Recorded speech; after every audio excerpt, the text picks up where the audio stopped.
Saat itu dan di semua model TKP kita diminta untuk membuat rancangan proyek perubahan. Proyek itu program perubahan. Anda akan melakukan apa setelah didiklat?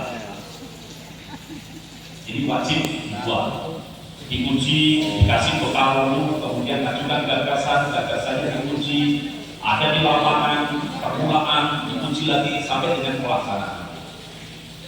Teman-teman sekalian, pekerjaan besar Kementerian Agama yang banyak tadi dan capaian-capaian yang luar biasa, termasuk capaian madrasah. Kita ini sudah dulu madrasah itu tarik murid susah, tapi sekarang banyak madrasah nolak-nolak murid.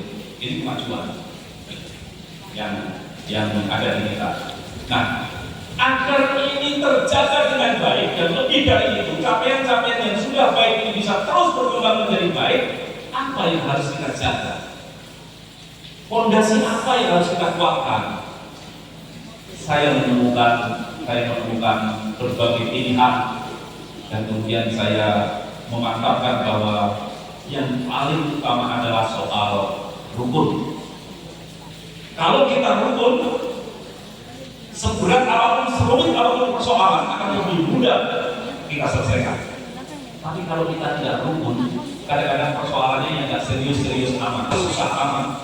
Tapi bisa jadi mundur, kadang-kadang bisa bergerak, kadang-kadang bisa menyusahkan kita. Hanya gara-gara kita tidak rukun.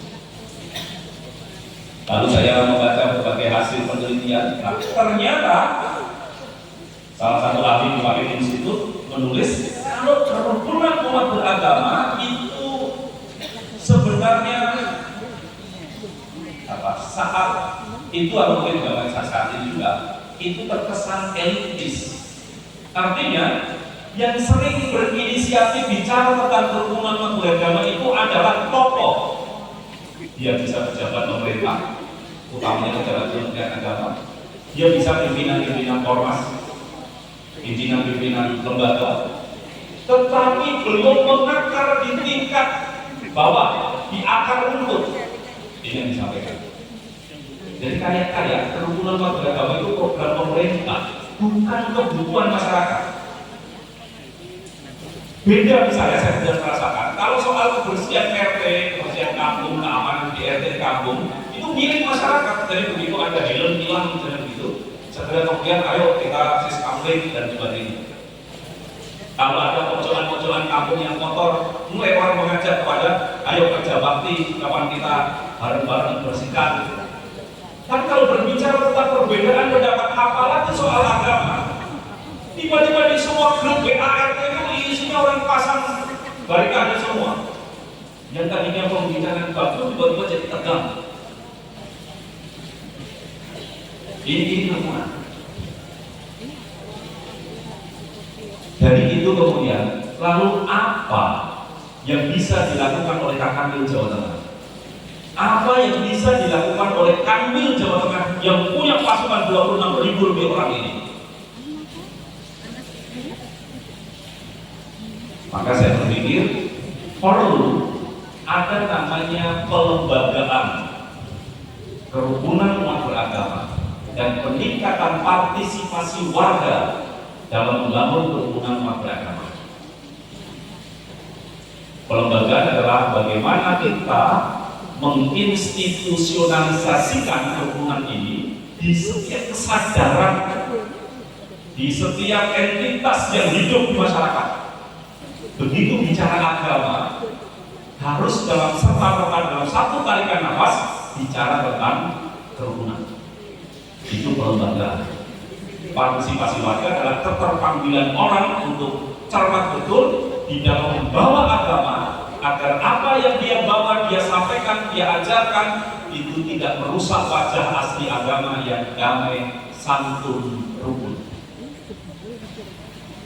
Oke, sudah ketemu. Kita sampaikan di lembaga administrasi negara dan kita laporkan kepada teman-teman sekalian untuk di Kaltim 1. Kementerian Agama mendapatkan jatah 3 orang untuk bisa menduduki di Kaltim 1 dan itu oleh plan diberikan kepada eselon 2, tidak ke eselon 1, dan 3 orang itu salah satu yang diberi panggilan adalah Pak Kanwil Jawa Tengah. kedua adalah Pak Sekretaris Dirjen, Pak Kastolan, dan yang ketiga Pak Kepala Pusat Diklat Administrasi, Pak Dr. Mas Tuki. Diklatnya mulai besok tanggal 3 sampai dengan tanggal 7 Agustus.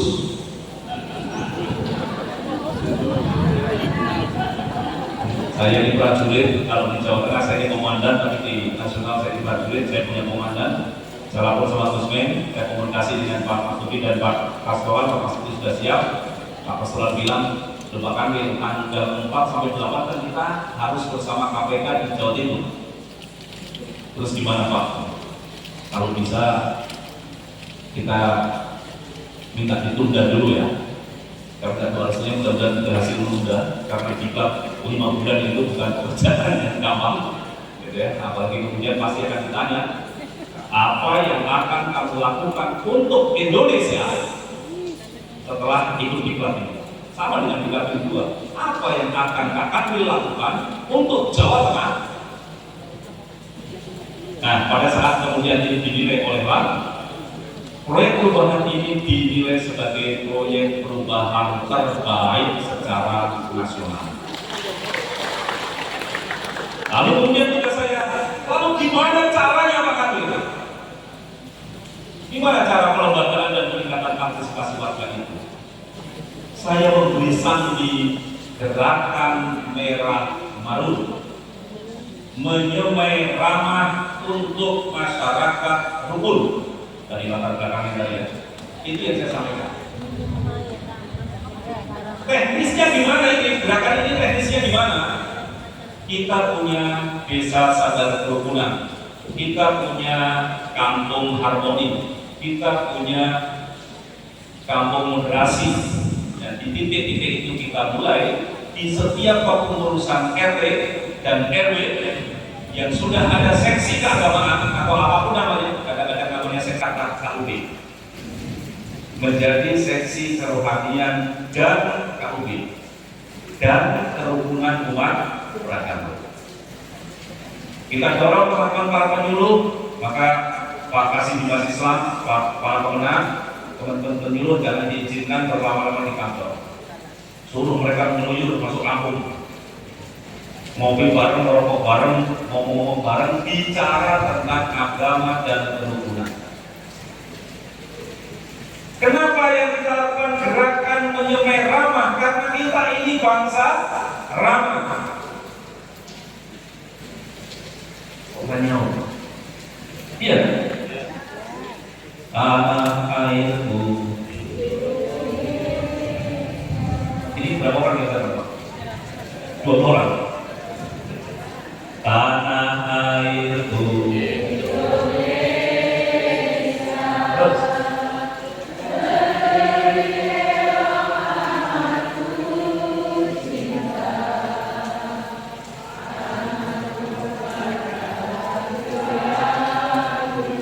Ini semua yang bapak-bapak ada ya?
Kita ini negeri yang luar biasa indahnya.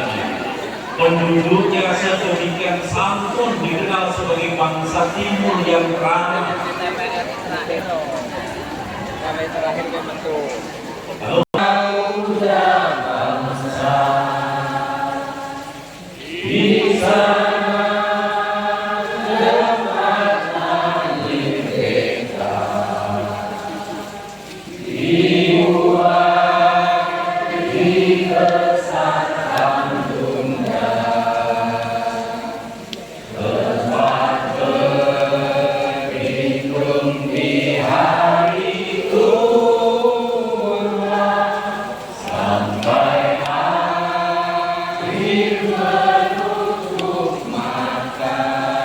Bapak Ibu sekalian, kita juga merasakan ketika kita menyanyikan lagu tentang pujian tentang kita itu, saya yakinnya bahwa kita sedang menceritakan tentang kebenaran Indonesia yang indah,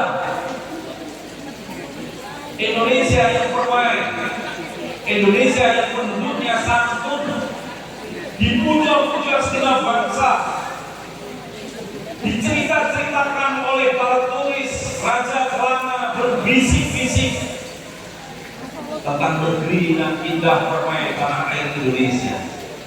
Dari awal kita ini bangsa yang ramah.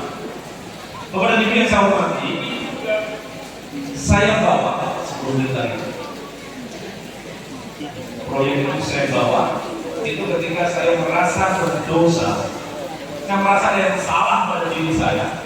Satu sore saya minum kopi di depan TV sambil makan singkong goreng. Saya menyaksikan siaran TV ketika ada seorang pencopet di pasar yang ketangkap dan kemudian dikeroyok orang sepasar.